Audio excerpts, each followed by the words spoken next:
தென்றலை மேலே பேச சீரியல் அடுத்ததாக என்ன நடக்க போகுதுன்னு ப்ரெடிக்ஷனாக பார்க்கலாம் வாங்க. இங்கே ஏன் இப்படி இருக்காரு பரமன், கொஞ்சம் கூட யோசிக்கிற புத்தியே இல்லையா அப்படின்ற அளவுக்கு தான் இருக்குது.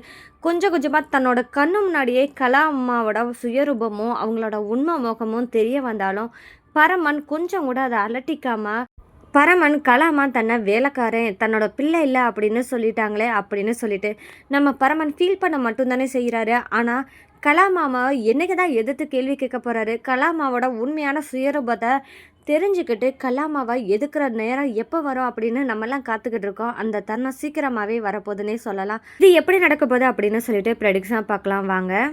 பரமனுக்கு எவ்வளோ பட்டாலும் புத்தி வராது போல. கலாமா மற்றவங்களுக்கு முன்னாடி தன்னோட பையன் இல்லை பரமன், அது மட்டும் இல்லாமல் அவன் ஒரு வேலைக்காரன் அப்படின்னு சொன்னது மட்டும் இல்லாமல் பரமன்ற ஒருத்தன் அடியாள் மாதிரி தான் எனக்கு அப்படின்னு சொல்லிட்டு கலாமா சொன்னதெல்லாம் மறந்துட்டு கலாமா வாடா பரமா போலீஸ் ஸ்டேஷன் போகலாம் அப்படின்னு கூப்பிட்டதுமே நம்ம பரமன் கொஞ்சம் கூட யோசிக்காம பின்னாடியே கிளம்பி போயிடாரு. பரமனும் போலீஸ் ஸ்டேஷன் போனது நல்லதாக போச்சு. அதனால தான் பழனின்ற ஒருத்தனை பார்க்கவும் முடிஞ்சிச்சு. அது மட்டும் இல்லாமல் அங்கே பழனியை நம்ம பரமன் பார்த்ததுமே எங்கள் பழனி பரமன் கிட்ட எல்லா உண்மையும் சொல்லிடுவானோ அப்படின்னு கலாமாவுக்கும் பயம் வந்துருச்சு. அதனால் கலாமா உன்னை என்ன சொல்லியிருந்தேன், இந்த பக்கமே வரக்கூடாதுன்னு தானே சொல்லியிருந்தேன், நீ எப்படி இங்கே எவ்வளோ தைரியம் இருந்தால் இங்கே வந்திருப்பா அப்படின்னு சொல்லிட்டு கலாமா பழனியை கேட்கும்போது பழனியும் சொல்ல ஆரம்பிக்கிறார். அம்மா வேறு வழி இல்லாமல் இப்போ கையெழுத்து போடணும் அப்படின்றதுக்காக தான் வந்தேன் அப்படின்னு பழனி சொல்கிறாங்க. இந்த இடத்துல தான் நம்ம கலாவும் என்ன சொல்கிறாங்கன்னா, இங்கே பாரு பழனி, நீ ஏதாவது உண்மையை பரமன் கிட்ட சொன்னேன்னு வச்சுக்கோ, உன்னை காணாத பணமாக ஆக்கிவிடுவேன் அப்படின்னு சொல்லிட்டு மிரட்டவும் செய்கிறாங்க கலாமா. இந்த மாதிரி நேரத்தில் தான் நம்ம பரமன் என்ன பண்ணுறாருனா, கலாமாவை காணாமே என்னைக்கு எலெக்ஷன் டேட்டு எந்த இடத்துல நம்மளுக்கு சேஃப்டி தேவை அப்படின்றதுக்காக போலீஸ்கிட்ட டேட்டு சொல்லணும் அப்படின்றதுக்காகவே நம்ம கலாமாட்ட கேட்கணும் அப்படின்னு சொல்லிட்டு வராங்க. கலாமா தேடி வரும்போது தான் இங்கே கலாமாவும் பழனிக்கிட்ட, இங்கே பாரு பழனி, ஏதாவது பரமன் கிட்ட உண்மையை சொன்னேன் வச்சேன்னு தெரிஞ்சு என்ன பண்ணுவேன்னே தெரியாது அப்படின்னு சொல்லிக்கிட்டு இருக்கும்போது இங்கே பரமனும் இந்த விஷயத்த கேட்டுறாரு. இதை கேட்டதுமே நம்ம பரமனுக்கு ஒரு டவுட் வருது. என்ன பழனிக்கிட்ட இவ்வளோ தூரம் கலாமா மிரட்டுறாங்கன்னா ஏதோ ஒன்று உண்மை மறைஞ்சிருக்கு, அது என்னென்னு நம்ம தெரிஞ்சுக்கிட்டு ஆகணும் அப்படின்னு சொல்லிட்டு நம்ம பரமன் அதை உண்மையை தெரிஞ்சுக்கிறதுக்கு முயற்சி பண்ண ஆரம்பிக்கிறாரு. அடுத்ததாக கலாமா வீட்டுக்கு போயிடறாங்க. போனதுக்கப்புறம் இங்கே பரமன் இந்த பழனியை தேடி எங்கே இருப்பா அப்படின்னு சொல்லிட்டு பழனியை பின்தொடர்ந்து பரமனும் போகிறாரு. பழனியை கரையும் குழம்பமாக பிடிச்சி, ஏய் என்ன கலாமாவுக்கும் உனக்கு தொடர்பு இருக்குது, கலாமா ஏன் உங்ககிட்ட அப்படி பேசுனாங்க, எதுக்கு பரமன் கிட்ட எந்த உண்மையும் சொல்லக்கூடாதுன்னு சொன்னாங்க அப்படின்னு சொல்லி கேட்கும்போது, உண்மையை சொல்கிறியா இல்லையா அப்படின்னு சொல்லிட்டு 4 அடி போட்டு பழனியை உண்மையை சொல்ல வைக்கணும் அப்படின்னு சொல்லிட்டு பரமன் ட்ரை பண்ணும்போது தான் அங்கே பழனி எல்லா உண்மையும் சொல்ல ஆரம்பிக்கிறாரு.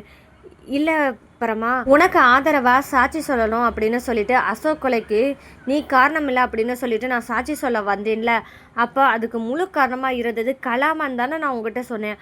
ஆனால் அது உண்மை கிடையாது. ஏன்னா எல்லா உண்மையும் என்னை கண்டுபிடிச்சி இவ்வளோ தூரம் உனக்காக கோர்ட்டு வரைக்கும் என்னை கூட்டிகிட்டு வந்ததே உன்னோட மனைவியான இளமதி தான் அப்படின்னு சொல்லிட்டு பழனி உண்மையை சொல்ல ஆரம்பிக்கிறாரு. அப்போது நம்ம பரமன் ரொம்பவே கேட்டு அதிர்ச்சி ஆகுறாரு. அப்போ ஏன் நீ கலாமா சொன்னாங்க, கலாமா சொன்னதுனால தான் இவ்வளோ தூரத்துக்கு நான் உனக்கு சாட்சி சொல்ல வந்தேன்னு நீ சொல்ல போச்சு அப்படின்னு பரமன் கேட்கும்போது அப்போ தான் பழனி சொல்கிறாங்க, இல்லை பரமா, நான் உனக்காக இளமதிக்காக தான் சாட்சி சொல்ல வந்தேன்.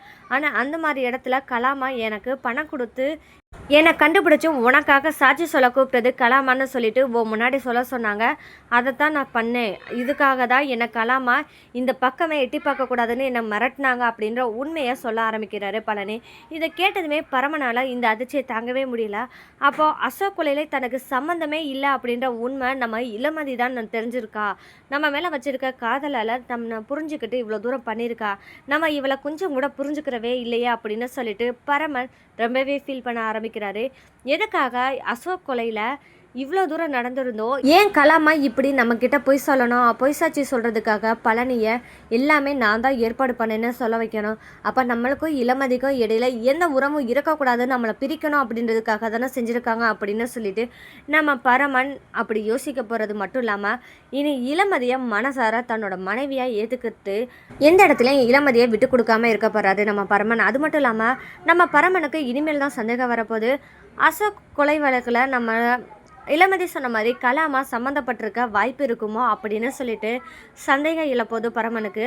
இதனால என்ன பண்ணலாம் அப்படின்னு யோசிச்சு நம்ம பரமன் கலாமா இந்த கொலையில சம்மந்தப்பட்டிருக்காங்க அப்படின்னு எப்படி நிரூபிக்க போறாரு அப்படின்றதாங்க இனி வரப்புற எபிசோட்ல ட்விஸ்டா இருக்க போது. இந்த மாதிரி தருணத்துக்காக நீங்க காத்துட்டு இருக்கீங்கன்னா மறக்காம இந்த வீடியோவுக்கு லைக் பண்ணி தெரிவிங்க. இங்க இளமதியும் பரமனுக்கு கலாமாவோட உண்மையான முகத்தை நம்ம காமிக்கணும் அப்படின்னு சொல்லிட்டு எவ்வளவோ போராடிக்கிட்டு வீட்டுக்குள்ளேயே பரமன் கூடயே இருக்கணும் அப்படின்னு சொல்லிட்டு தன்னை எவ்வளவுதான் கஷ்டப்படுத்தினாலும் பரவாயில்ல அப்படின்னு நினச்சிக்கிட்டு நம்ம இளமதி கலாமா வீட்டில் இருக்காங்க. இளமதி ரொம்பவே தைரியமாக கலாமா கிட்ட சவாலும் விட்டுருக்காங்க. உன்னோட உண்மையான முகத்தை நான் பரமனுக்கு காமிச்சது மட்டும் இல்லாமல் அவனை என்னதான் முக்கியம் அப்படின்னு சொல்கிற அளவுக்கு நான் மாத்துறேன் அப்படின்னு சொல்லிட்டு நம்ம இளமதியும் ப்ராமிஸ் பண்ணியிருந்தாங்க. இந்த மாதிரி இடத்துல நம்ம பரமன் தன்னோட அம்மாவே இங்கே இளமதி எதிர்த்து பேசுகிறாங்க. நம்ம இளமதி மேலே அவ்வளோ தூரத்துக்கு காதல் இருந்தோம் வெளிக்காமிக்காமையே ரொம்பவே இறுகி போய் இருக்காரு நம்ம பரமன்.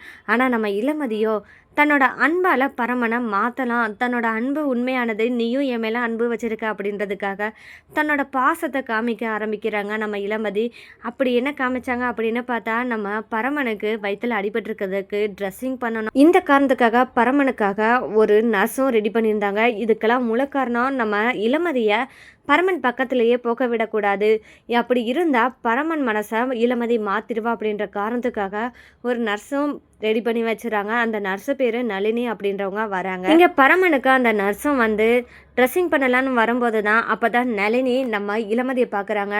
இளமதியை பார்த்தோன்னா அக்கா நீங்கள் இங்கே தான் இருக்கீங்களா அப்படின்னு இளமதியிட்ட கேட்க, ஆமாம் நீ எப்படி இங்கே வந்த அப்படின்னு கேட்க, நான் ட்ரெஸ்ஸிங் பண்ணுறதுக்காக ஹோம் நர்சிங்காக வந்திருக்கேங்க்கா அப்படின்னு சொல்கிறாங்க. நீங்கள் இங்கே இருப்பீங்கன்னே நினச்சி பார்க்கல, நீங்கள் பண்ண உதவிக்கு ரொம்பவே தேங்க்ஸ் அக்கா அப்படின்னு சொல்லிட்டு இளமதியோட ரொம்பவே சகஜமாக பேச ஆரம்பிக்கிறாங்க.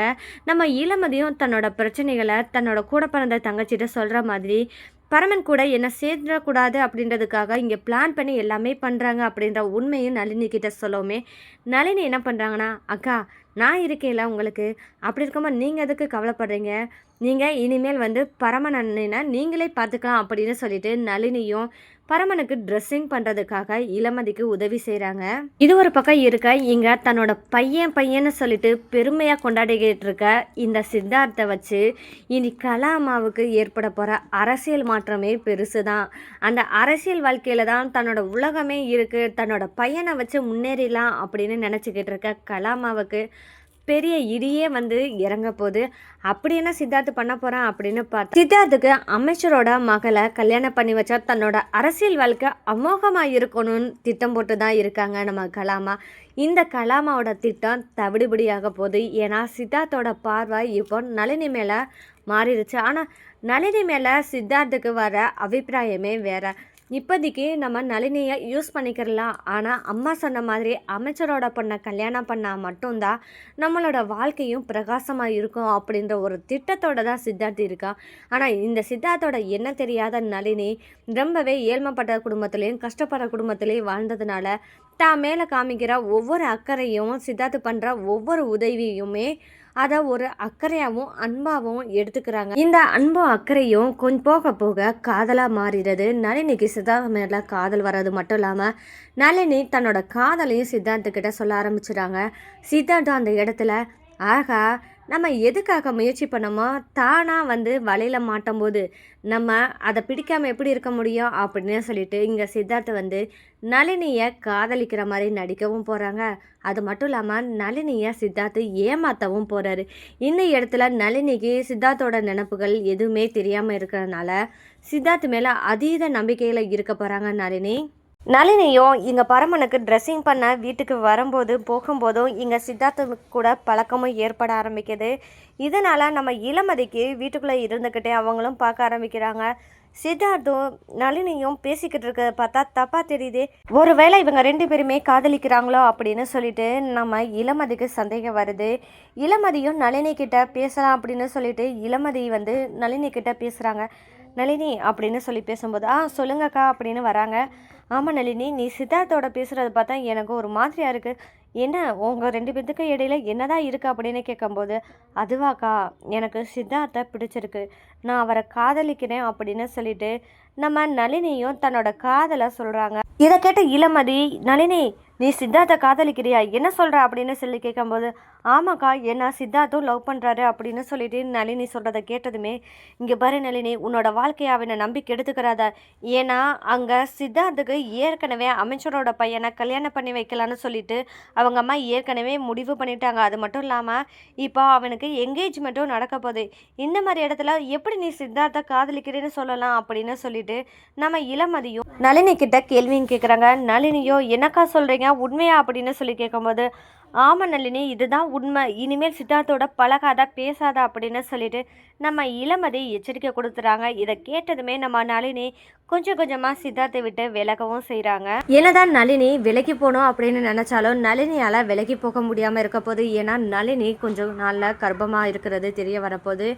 இந்த சுச்சுவேஷனில் நளினி சித்தார்த்தை எப்படி சமாளிக்க போகிறாங்க, நளினிக்கும் சித்தார்த்துக்கும் கண்டிப்பாக திருமணம் நடக்குமா, இதை நடத்தி வைக்க போகிறது யார் அப்படின்றதாங்க இனி வரப்போகிற எபிசோடில் அடுத்தடுத்த ட்விஸ்டாக இருக்க போது.